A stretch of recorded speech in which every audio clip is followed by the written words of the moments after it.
talk to all of us and meditate with all of you from Psalm 100. 100వ కీర్తన నుండి మీ అందరితో కలిసి నేను ధ్యానించాలని ఆశపడుతూ ఉన్నాను. Some of you might even know it by heart. 100వ కీర్తన 100వ కీర్తన మీలో కొంతమందికి కంఠోపాఠంగా వచ్చి ఉంటుంది. I'll give a little context of what this song is about. ఈ 100వ కీర్తన యొక్క సందర్భాన్ని నేను మీకు తెలియజేస్తాను. Just like we all have come gathering to this place, మనందరం కూడా వేరు వేరు ప్రాంతాల నుండి ప్రభువుని ఆరాధన చేయడానికి మనం వచ్చి ఉన్నాము. In the history of Israel, in their calendar, there were times then when they used to go to Jerusalem. ఇశ్రాయేలీయుల యొక్క సంవత్సరిక క్యాలెండర్ లో వారు కొద్ది దినాలు యెరూషలేముకు వెళ్లి ఆరాధించవలసిన వారై ఉన్నారు. That time the temple was in Jerusalem and everyone went there to worship. యెరూషలేములో దేవాలయం ఉంది కాబట్టి చాలా ప్రాంతాల నుండి ప్రజలందరూ కూడా యెరూషలేముకు వచ్చి ఆరాధించేవారుగా ఉన్నారు. And a man of God led by the Spirit was looking at those people who are coming to Jerusalem. యెరూషలేముకు వచ్చేటటువంటి ప్రజలను ఉద్దేశించి ఒక దైవజనుడు ఈ విధంగా వ్రాస్తూ ఉన్నాడు. And he wrote a song so that they can sing to their God. వారికి ఒక పాట రాశాడు. ఆ విధంగా వారు కూడుకునేటప్పుడు వారు దేవునికి వారు పాట పాడినట్లు ఒక కీర్తన రాశాడు. And when you look at the very first verse, you will understand his spirit or the energy that is inside him.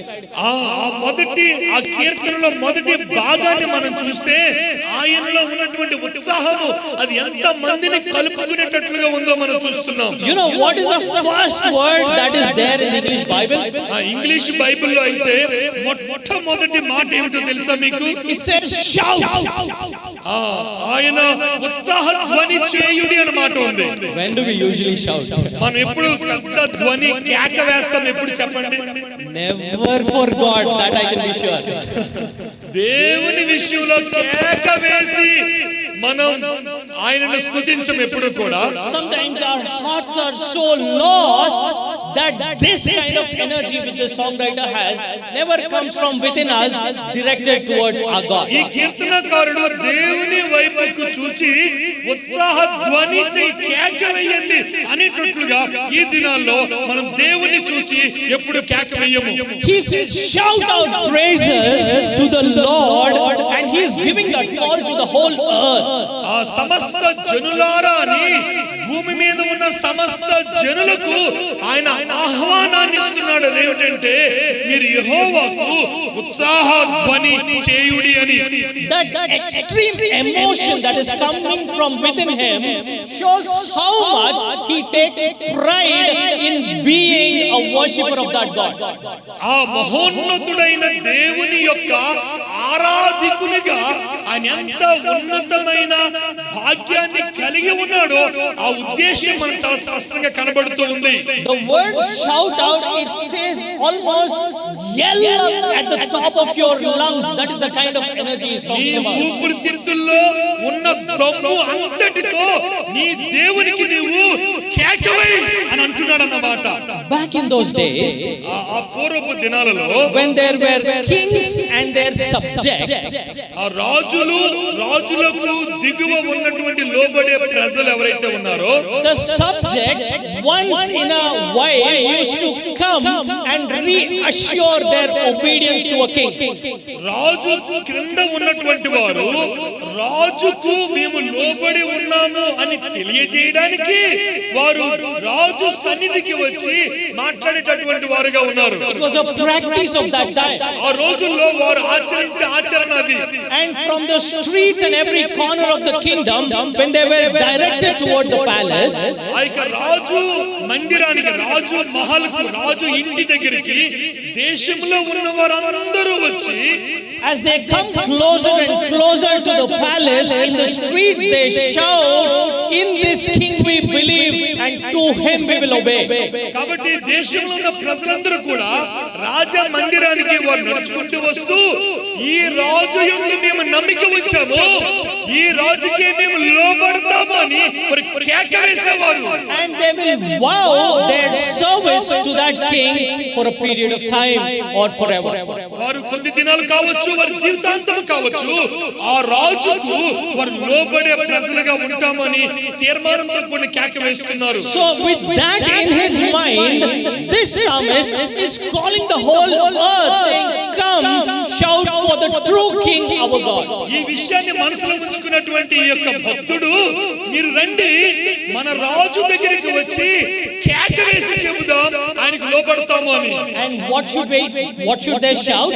అయితే వారు ఏమని కేక వేయాలి, ఏమని ఉత్సాహ ధ్వని చేయాలి? Shout out praises to the Lord, all the earth. ఆ సమస్త జనులారా యెహోవాకు ఉత్సాహ ధ్వని చేయుడి అని అంటున్నాడు. Praises means ఆ ఉత్సాహ ధ్వని లేక స్తుతులు అంటే అర్థం ఏమిటంటే to tell what a person is in his, true character, the good about. ఆ వ్యక్తి యొక్క వాస్తవిక గుణశీలతలో ఏ మంచితనమైతే ఉందో దానిని కీర్తించుట.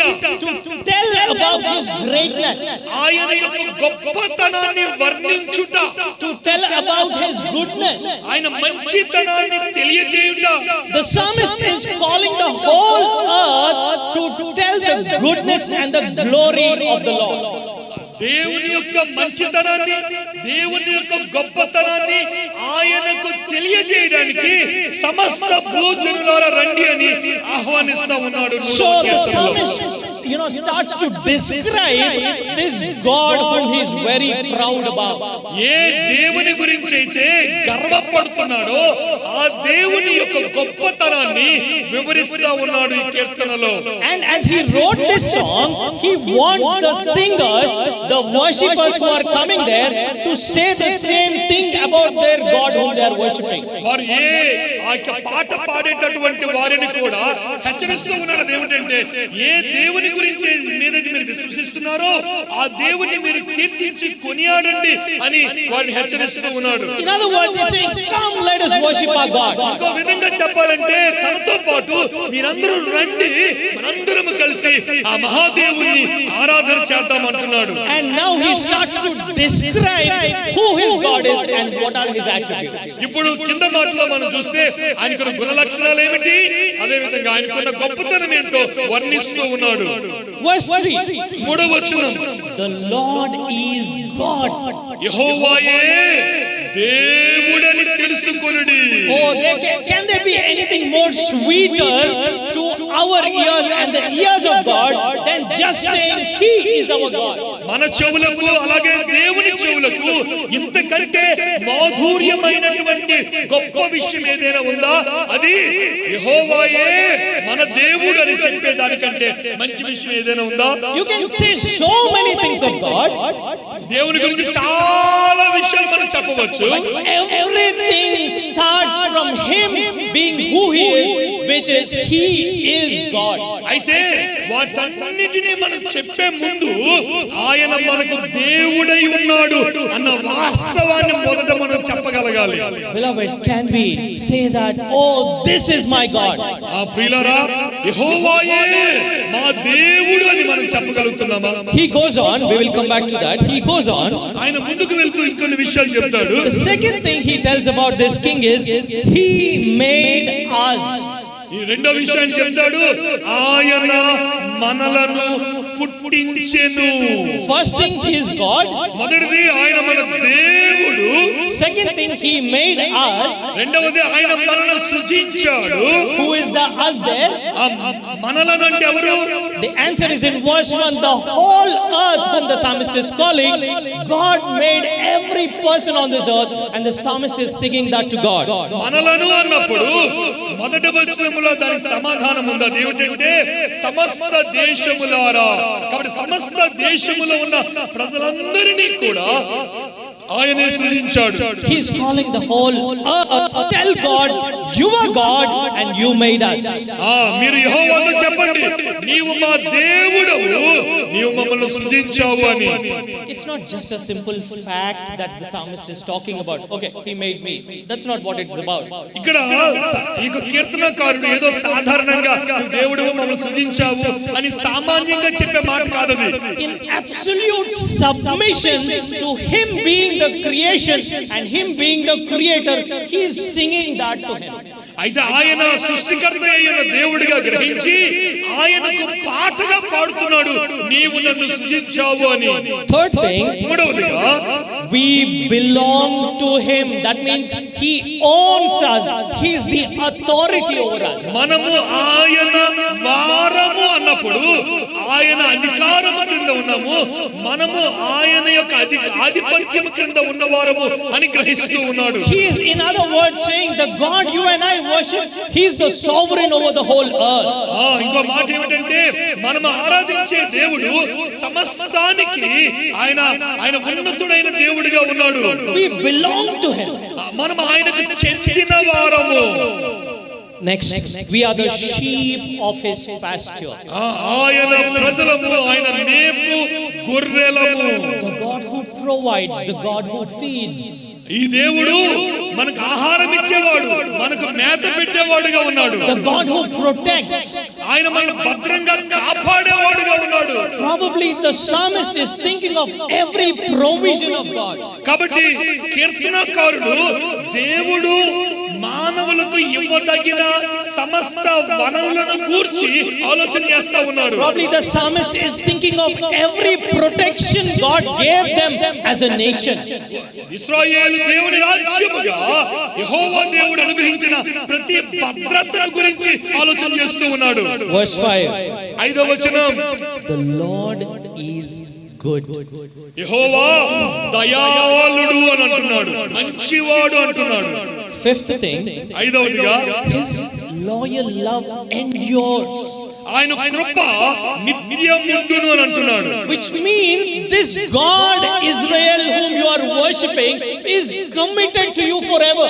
కాబట్టి ఆయన చెప్పే మాట ఏమిటంటే, మీరు ఆరాధిస్తున్న ఈ దేవుడు ఇశ్రాయేలు జనాంగానికి ఆయన కట్టుబడి ఉన్నాడు. The same truth he further elaborates in the second line. ఎప్పటికీ ఆయన వారికి కట్టుబడి ఉన్నాడన్న విషయాన్ని చెబుతూ కొంచెం ముందుకు కొనసాగుతూ ఉన్నాడు. He is faithful through all generations. ఆయన కృప నిరంతరము తరతరములుండును అని అంటున్నాడు. Shashibhushan Anna was addressing at the beginning. ఈ కూడిక ప్రారంభంలో శశిభూషణ్ బ్రదర్ సహోదరుడు మీకు అందరికీ శుభాకాంక్షలు తెలియజేసినప్పుడు, Is it 41st annual revival convention? 41వ ఉజ్జీవ మహాసభలు ఇవి.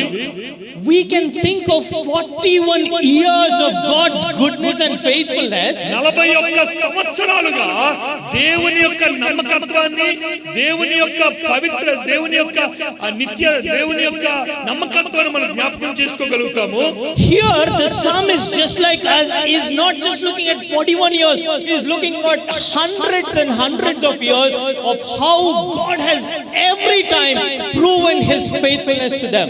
41 సంవత్సరాలు కాదు, వందల సంవత్సరాలు దేవుడు తమ ఎడల ఆయనంత నమ్మకముగా ఉన్నాడో దానిని బట్టి స్తుతిస్తూ ఉన్నాడు. After listing down all of these attributes of God, దేవుని యొక్క లక్షణాలన్నీ కూడా వివరిస్తూ, now after you think about all these things, ఇవన్నీ నువ్వు ఆలోచన చేసిన తర్వాత what will your response be? ఇప్పుడు మన ప్రతిస్పందన ఏంటి? ఇవన్నీ తెలుసుకున్న తర్వాత మన ప్రతిస్పందన ఏమిటి? We can summarize the emotion of the psalmist in 2 words. కాబట్టి ఇక్కడ కీర్తనకారుని యొక్క భావ వ్యక్తీకరణను 2 విషయాలుగా మనం చూడవచ్చు. Shout and joy. వీటన్నిటి బట్టి ఆయనకు ఉత్సాహ ధ్వని చేయండి, ఆనందించండి. Shout joy and thank. మీరు ఆయనకు ఉత్సాహధ్వని చేయండి, సంతోషించండి, ఆయనకు కృతజ్ఞతాస్తుతులు చెల్లించండి. Who can remain silent looking at a God like this and thinking about all these things about their God? ఇటువంటి దేవునికి ఉన్న లక్షణాలన్నీ ఊహించి ధ్యానం చేసి మౌనంగా ఉండేవాళ్ళు ఎవరైనా ఉంటారా? he is shouting for joy. కాబట్టి ఆయన అంటాడు సంతోషముతో మీరు ఉత్సాహధ్వని చేయండి అంటున్నాడు. He is calling for thankful praises to be sung to this God. ఈ దేవునికి ఉత్సాహ కృతజ్ఞతాస్తుతులు చెల్లించడానికి రండి అని సమస్త జనులను ఆయన పిలుస్తూ ఉన్నాడు. But beyond all that, అయితే వీటన్నిటికంటే ముఖ్యంగా there is one word which should catch our attention in this psalm. ఈ కీర్తన అంతట్లో మన ఏకాగ్రతను చూరగొనేటటువంటి ఒక మాట ఉన్నది. Because this God is everything that I told you, నేను ఈ దేవుడు ఏమై ఉన్నాడో సమస్తాన్ని మీకు వివరించాను వర్ణించాను కదా. our response can be shouting, our response can be thanking, our response can be joy, but above everything, our response has to be a commitment to this God saying, I will serve you. అయితే ఇటువంటి దేవుని గురించి నువ్వు ఉత్సాహధ్వని చేయొచ్చు, నువ్వు సంతోషంగా ఉండొచ్చు, నువ్వు కృతజ్ఞతాస్తుతులు చెల్లించవచ్చు. అయితే వీటన్నిటికంటే ఎక్కువగా నువ్వు ఆయనను సేవించాలి, ఆయనకు నువ్వు సేవ చేయాలి. That word serve is very profound. It's about committing oneself as a whole, as a slave solely to that king or to that God. రెండవ వచనంలో మనం చూస్తాం ఎంత గొప్ప దేవునికి ఒక సేవకుడిగా, ఒక బానిసగా, లేక ఒక పరిచారకుడుగా ఆ దేవునికి నువ్వు ఇష్టపూర్వకముగా నువ్వు ఆయన సేవించాలి, నువ్వు సేవ చేయాలి.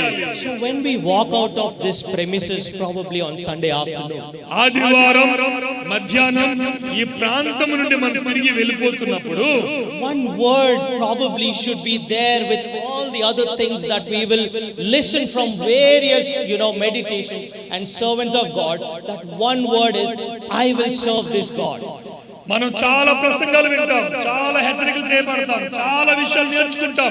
అయితే వీటన్నింటిలో ఒక విషయాన్ని మనం చెప్పగలగలరు ఏమిటంటే ఈ గొప్ప దేవునికి నేను సేవ చేస్తాను అని మనం చెప్పగలగాలి. Like this psalmist we came singing, ఈ యొక్క కీర్తనకారుని వలె మనము పాటలు పాడుకుంటూ వచ్చాము, singing songs of praises. మనం ఆయనకు స్తుతులు చెల్లిస్తూ మహిమపరుస్తూ పాడాము. But when we go out of here, we should be able to sing songs of commitment and service to this God. అయితే ఇక్కడి నుంచి వెళ్ళిపోయేటప్పుడు ప్రభువా నీ సేవ చేస్తాను, నీకు నేను దాసునిగా ఉంటానని సమర్పణతో ఇక్కడి నుంచి మనం వెళ్ళాలి. I will live for you. That is the whole point of this 3 or 4 days of meeting. ఈ 3-4 రోజుల కూడిక ఉద్దేశం ఏమిటంటే ప్రభువా నిన్ను వెంబడిస్తాను అని మనం చెప్పగలగాలి ఆయనకు. Otherwise everything is a waste. లేకపోతే ఇదంతా కూడా అలా మనం చెప్పలేకపోతే ఇదంతా కూడా వృధా అయిపోతుంది. You know why I am telling otherwise that word? నేను అలా జరగకపోతే అని ఎందుకు అంటున్నానో తెలుసా? When we look at the history of the people of Israel, ఇశ్రాయేలీయుల యొక్క జీవిత చరిత్ర మనం చూస్తా ఉన్నప్పుడు there were lot of times they sang these songs. వారు చాలా సార్లు ఈ పాటలు పాడారు. They were awestruck with the glory of God. దేవుని యొక్క మహిమను అద్భుతాన్ని చూసి ఆశ్చర్యచకితులయ్యారు. Probably they went back and their life was going fine with their God. అయితే వారు తిరిగి వెళ్ళిన తర్వాత వారి జీవితాలు వారి దేవునితో బాగానే ఉన్నాయి. But the scripture is very evident and clear. Their love died down with every generation, and sometimes their shape is very bad in the Bible. అయితే వారి గురించి బైబిల్ ఏం చెప్తుందనంటే దేవుని ఎడల వారికున్న ప్రేమ చల్లారిపోయి తరతరాలుగా చూస్తే వారు దేవుని ఎడల వారికున్న ప్రేమ తగ్గిపోయి చల్లారిపోయింది. Verse 3, let's go back there. వెనక్కి వెళ్దాం. 3వ వచనం. Acknowledge that the Lord is God. 3వ వచనం. యెహోవా దేవుడని, యెహోవాయే దేవుడని తెలుసుకొనుడి. Acknowledge means with all your heart and belief tell him you are my God. తెలుసుకొనుడి అన్న మాట ఏమిటంటే నీ అనుభవ పూర్వకముగా నువ్వు అని ఎరుగుటన్న విషయాన్ని తెలియజేస్తా ఉంది. Every human being who is born onto this earth, ప్రతి మానవుడు భూమి మీద పుట్టిన ప్రతి వ్యక్తి కూడా the biggest milestone in his life is one day in his heart there is a belief or a faith that God who made me is my maker or my God. నన్ను సృజించిన ఆ దేవుడు నా దేవుడై ఉన్నాడు అని గ్రహించుటయే గొప్ప విషయమై ఉంది. When the psalmist wants to renew his allegiance to his God, తన దేవుని తనకున్న సంబంధాన్ని ఆ కీర్తనకారుడు తెలియజేస్తా ఉన్నప్పుడు he goes back and starts that confession with the first day when he believed in this God. ఆ దేవునిని విశ్వాసం ఉంచిన మొదటి రోజు ఆయనకి నిశ్చయంగా తెలియజేస్తా ఉన్నాడు యెహోవా నా దేవుడు అనే విషయాన్ని. That is the sign of a true believer. నిజమైన విశ్వాసికున్న ఒక లక్షణం అదే. His heart and his mind always have that experience afresh in their mind when they first met their God.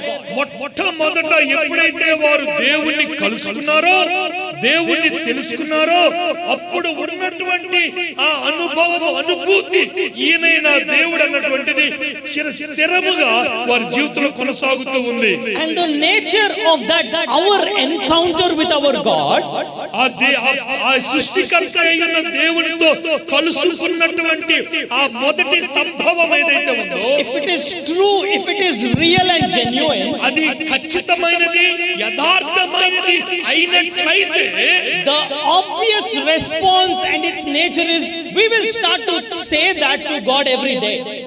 అటువంటి వారు యథార్థమైన అనుభవం కలిగినటువంటి వారు ప్రతిరోజు వారి అనుభవాల్లో చెబుతారు యెహోవా నీవే నా దేవుడు అని. That is the mark of a believer. విశ్వాసికి ఉండవలసినటువంటి ఒక గుర్తింపు అదే. The believer does not need to remind himself. ఆ విశ్వాసి తనకు తాను జ్ఞాపకం చేసుకోవాల్సిన అవసరత ఉండదు. The nature of his faith and the character and the magnanimity of that God is the believer every day looks at his God and says you are my God. ఎందుకంటే ఆ విశ్వాసి తన హృదయములో ఉన్నటువంటి ఆ దేవుని ఆ మహిమను ఆ ఘనతను ఆ ప్రభావాన్ని చూస్తున్న ప్రతి రోజు ఆ దేవుడు ఏం చెప్తాడంటే యెహోవా నీవే నా దేవుడు అని చెప్తాడు. Starting that day on it will be an everyday exercise in his life. రక్షణ పొంది దేవునితో అనుభవం ప్రారంభమైన నాటి నుండి ప్రతి రోజు ఆ దేవుని చూస్తే ఏం చెప్తారంటే యెహోవా నీవే నా దేవుడు అంటాడు. Beloved, if that is not true with you or me, ప్రియమైన వారలారా అటువంటి అనుభవము నీలో నాలో లేకపోతే గనక maybe we should ask, have I truly met my maker? మనం ప్రశ్నించుకోవాల్సిన విషయం ఏమిటంటే నా సృష్టికర్తను నిజంగా నేను కలుసుకున్నానా? Because your heart is not singing those praises to him, something is really wrong. ఎందుకంటే ఆ సృష్టికర్త అయిన దేవునికి నువ్వు పాడలేకపోతున్నావు, ఘనపరచలేకపోతున్నావు, నీలో ఏదో పెద్ద సమస్య ఉందన్నమాట.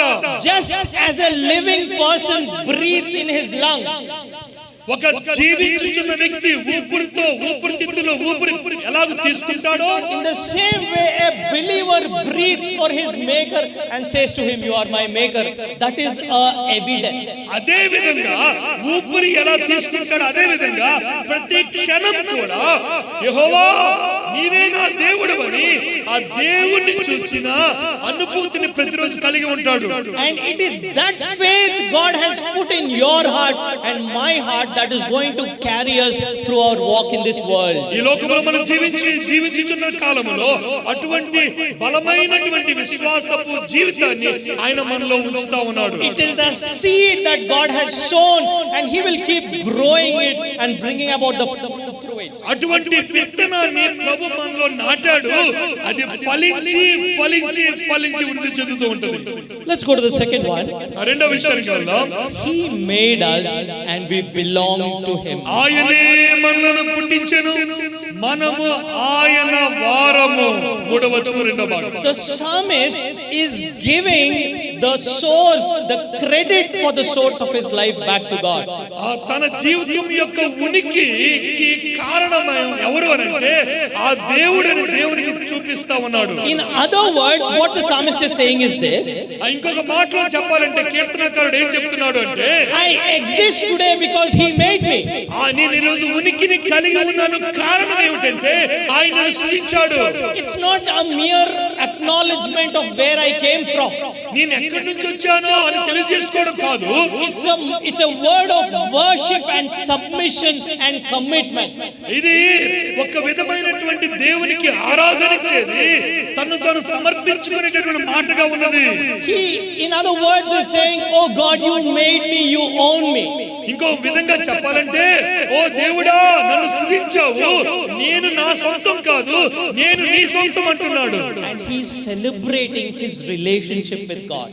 ఆ సందర్భంగా దేవునికి తనకు మధ్య ఉన్న అనుబంధాన్ని గూర్చి సంతోషిస్తూ ఉత్సవం చేసుకుంటున్నాడు. He's telling to the whole earth, we all were made by him, we are his people. భూమి మీద ఉన్న సమస్త జనులు ఆయన చేత సృజింపబడ్డారు, ఆయనకు చెందిన వారమై ఉన్నాము. He says we belong to him. ఇంకో మాట మనం అందులో చూస్తాము, మనము ఆయనకు చెందిన వారము, ఆయన వారము అంటాడు. He says he made us and we belong to him. ఆయన అంటాడు ఆయన మనల్ని సృజించాడు, అంతేకాదు మనము ఆయన వారము, ఆయనకు చెందిన వారము అంటాడు. He is acknowledging God's authority in his life and telling himself and others, I am not my own. తన జీవితంలో దేవుని యొక్క అధికారాన్ని ఒప్పుకుంటూ నేను నా సొంతం కాదు, నేను దేవునికి చెందినవాడని అంటున్నాడు. What a beautiful thing that we can tell ourselves. మనకు మనం చెప్పుకోగలిగిన ఎంత అద్భుతమైన విషయం ఇది ప్రియులారా. If we tell this thing to our heart not just once in a year, every morning, imagine what our day would be like. సంవత్సరానికి ఒకసారి మాట చెప్పడం కాదు, ప్రతిరోజు ప్రభువా నీవు నన్ను సృజించావు, నేను నా సొంతం కాదు, నేను నీ సొంతం అని ప్రతిరోజు చెప్పుకుంటే మన దినాలు ఎంత అద్భుతంగా ఉంటాయో కదా. We are his people. మనము ఆయన ప్రజలము, the sheep of his pasture, ఆయన మేపు గొర్రెలము, the flock which the maker of the earth feeds. ఈ యొక్క సృష్టికర్త అయ్యున్న దేవుడు మేపేటటువంటి గొర్రెలము. If you are a child of this God, you need not fear, because the maker of the whole earth is your shepherd. ఇంత గొప్ప దేవుని యొక్క కుమారుడు కుమార్తె అయితే నువ్వు దేనికి కలత చెందక్కర్లేదు. ఆ సృష్టికర్త అయిన దేవుడు నిన్ను పోషించేవాడుగా ఉన్నాడు. You will never lack anything, because the maker of the whole earth is your shepherd. He knows where to lead you, to feed you. సృష్టికర్త సమస్త సృష్టిని సృజించిన ఆ సృష్టికర్త అయిన దేవుడు సమస్తాన్ని ఎరిగినవాడు, సమస్తం కలిగినవాడు, నిన్ను పోషించేవాడు అన్నప్పుడు నువ్వు దేని గురించి కూడా చింతపడవలసిన అవసరం లేదు. No evil can surprise you, because it passes past God and then only reaches you. ఈ లోకములో ఉన్నటువంటిది ఏది కూడా నిన్ను ఆశ్చర్యపరచదు. ఎందుకంటే ఏ నష్టము, ఏ ఉపద్రవము నిన్ను ఆశ్చర్యపరచదు. ఎందుకంటే ఆయనను దాటిన తరువాతనే ఆ ఉపద్రవము, ఆ కష్టము నీ దగ్గరికి వస్తుంది. Oh, how safe we are being, the sheep of this great shepherd. ఈ గొప్ప కాపరత్వములో ఉన్నటువంటి గొర్రెగా ఎంత భద్రత కలిగిన వారంగా ఉన్నాము మనం. Verse 5. 5వ వచనం, for the Lord is good. యెహోవా దయాళుడు, మంచివాడు. The psalmist starts to talk about the heart and the character of God. ఆ దేవుని యొక్క హృదయాన్ని గురించి, దేవుని యొక్క మంచితనాన్ని గురించి మాట్లాడుతూ ఉన్నాడు. How he showers his grace, his mercy and goodness and kindness upon people. తన ప్రజల ఎడల ఆయన చూపించే కృప, సత్యము, దయాళుత్వము ఎంత గొప్పగా ఆయన కనికరాన్ని చూపిస్తా ఉన్నాడు. ఆ మాటలు మాట్లాడుతూ It says that the love of God endures. That means it is standing firm in the worst of storms. అత్యంత కఠినమైనటువంటి ఆ యొక్క ప్రళయాలు మన మీదకి వస్తూ ఉంటుండగా వాటి మధ్య ఆయన కృప ఎంత స్థిరముగా ఉంటుందో మాట్లాడుతూ ఉన్నాడు. It means that nothing can shake the love that this God has for his people. ఆ సృష్టికర్త అయిన దేవుడు తన ప్రజల ఎడల ఆయనకున్నటువంటి ప్రేమను ఈ లోకంలో ఏది కూడా కదిలించలేదు అని తెలియజేస్తా ఉన్నాడు. How in the foolishness of our hearts we doubt the goodness of this God. మనం ఎన్నిసార్లు మన అవివేకములో అజ్ఞానములో ఈ గొప్ప దేవుని యొక్క ప్రేమను కృపను మనం సంశయిస్తున్నాము. Will I get through this situation? చాలా సార్లు శ్రమలు గుండా వెళ్ళినప్పుడు ఈ శ్రమలోంచి నేను నిజంగా విజయంతో బయటికి రాగలనా? Will this need of mine be met? నాకున్న అవసరత తీర్చబడుతుందా? Will I be healed? నాకు స్వస్థత కలుగుతుందా? Will I grow? Will I progress? So many uncertain things and lack of faith in our heart. మన హృదయాల్లో విశ్వాసం లేకపోవడం చేత ఎన్నిసార్లు ఈ యొక్క నమ్మదగిన దేవుణ్ణి మనం సంశయించామో, సందేహపడ్డామో. The loyal love of God is as strong as a fortress guarding you. నిన్ను భద్రంగా కాపాడడానికి ఆయన పెద్ద కట్టడిని చుట్టూ వేసినట్లుగా ఆయన నిన్ను భద్రంగా కాపాడుతూ ఉన్నాడు. Now the psalmist talks about a relationship. He is faithful through all generations. ఇక్కడ దేవునికి తన ప్రజలకు మధ్య ఉన్న సంబంధాన్ని గురించి మాట్లాడతాడు. ఆ సంబంధము తెగిపోయేది కాదు, తరతరములు ఉండును అంటున్నాడు. Trustworthiness element of God towards us. దేవుని యొక్క నమ్మకత్వాన్ని సూచించేటటువంటి మాటగా మనం చూస్తున్నాం. Oh, how humble of him that he is faithful to you and me. నీ కొరకు నా కొరకు నా ఎడల ఆయన ఎంత నమ్మకంగా ఉన్నాడన్న సత్యము మనల్ని ఎంత చిన్నవారిగా చేస్తా ఉందో. I think we can stop here. మనం ఇక్కడ ఆగిపోతే మంచిదేమో. Beloved, what a great God we have. మనకి ఎంత గొప్ప దేవుడు ఉన్నాడు. What should our response be? అంత గొప్ప దేవుని ఎడల మన ప్రతిస్పందన ఏమిటి? ఎలాగో ఆయనకు మనం ప్రతిస్పందించాలి. The psalmist tells it in verse 2. రెండవ వచనములో కీర్తనకారుడు చెప్తాడు, serve this God with joy. ఉత్సాహ గానముతో, సంతోషముతో, ఆనంద గానముతో పెద్ద ధ్వని చేయండి అంటున్నాడు. How many times our Christian life sounds so heavy to us? ఎన్నిసార్లు క్రైస్తవ జీవితం మనకు చాలా భారంగా ఉండి విచారముతో కొనసాగుతూ ఉన్నాము కదా. Oh, why did I believe in this God? ఎందుకు నేను ఇలా చేస్తా ఉన్నా? How many commandments I should obey?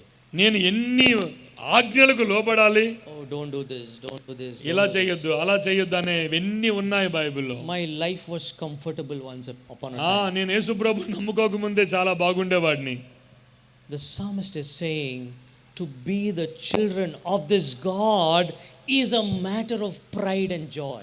ఈ యొక్క గొప్ప దేవునికి పిల్లలుగా ఉండుట అనేది నీ హృదయములో గర్వించదగిన విషయము, ఆనందించదగిన విషయం ఇది. Come to this God and say, I will serve you, and it's an absolute joy that I want to commit to serve you. నేను నిన్ను సేవిస్తాను, నీకు సేవ చేస్తాను, అంత మాత్రమే కాదు, నా పూర్ణ సంతోషముతో నిన్ను సేవిస్తానని చెప్తున్నాడు. It gives me pleasure to commit my life to serve you. నిన్ను సేవించడానికి నేను ఉత్సాహముతో నా సంతోషం అంతటితో నేను చేయగలుగుతాను. It's a delight for me to give my life each day to you. ఇంత గొప్ప దేవునికి ప్రతిరోజు నా జీవితాన్ని సమర్పించుకొనుట నాకెంతో సంతోషం అంటున్నాడు. Your vision for this world, your vision for this kingdom, for that I want to dedicate my life.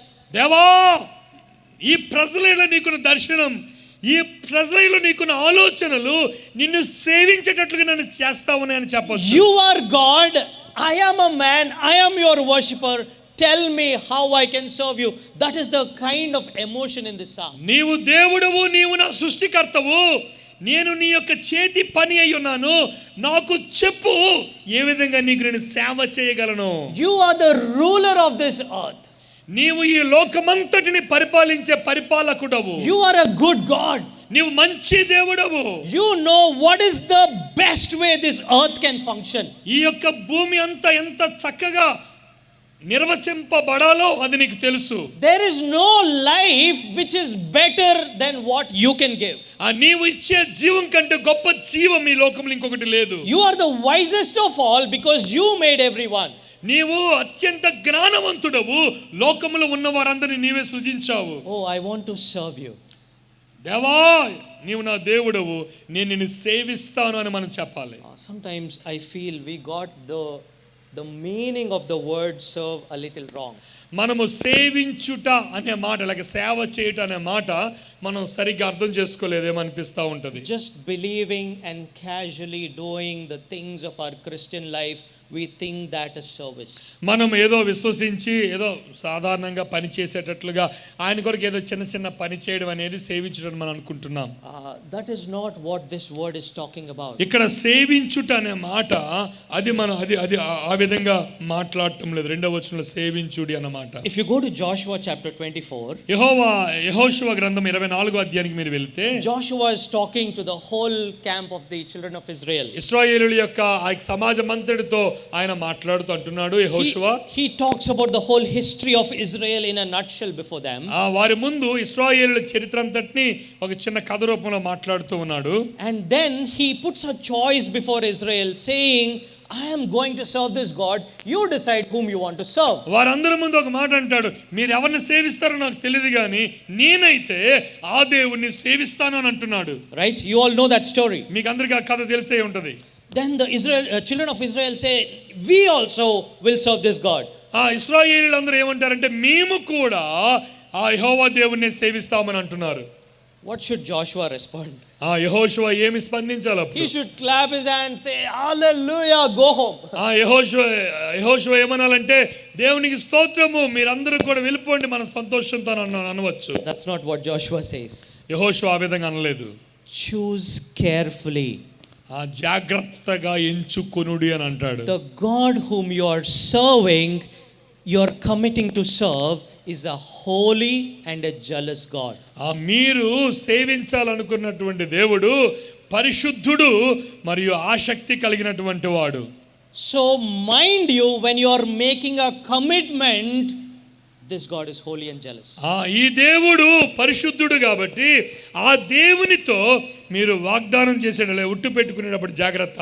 You cannot serve him in a fake or a lighter note manner.